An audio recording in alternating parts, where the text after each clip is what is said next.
Kit नन्ही परी little miss India 25तम आंचलिक बेंगालुरु ऑडिशन अनुष्ठित कोरमंगला द मडाई ऑडिटोरियम रे कार्यक्रम अनुष्ठित हो जाइछि। एथिरे बेंगालुरु तथा कर्नाटक राज्यर विभिन्न अंचलरू प्रतियोगी भाग नेइथिले। सकाळ 9टा समय रे रजिस्ट्रेशन करथिले प्रतियोगी परे सकाळ 10टारू ऑडिशन आरंभ होइतिला।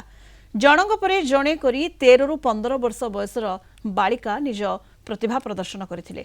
एही ऑडिशन रे विचारक भाबे थिले मिसेस इंडिया IMP 2019 विजेता गायत्री महांती, अभिनेत्री तथा कोरियोग्राफर जशिका।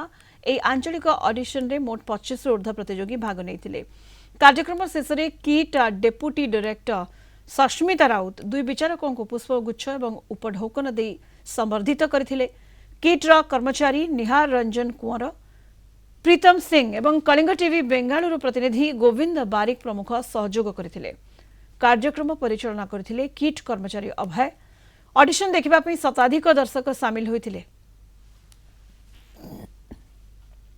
ये ऑडिशन ने आम देखिलु नॉट ओनली टैलेंट, आम देखिलु स्किल, आम देखिलु पिलांकर माइंडसेट। आ बहुत भल लगिला जे आजिकल का पिला माने जो भलिया टैलेंटेड आ ये भलिया प्लेटफॉर्म तांको जो मिलेला तांको निजर टैलेंट शोकेस करिया पई गोटे बहुत बढ़िया जिनस जोटा कि बहुत क्वचित माने कॉलेजेस माने ये भलिया अपॉर्चुनिटी दउछंती।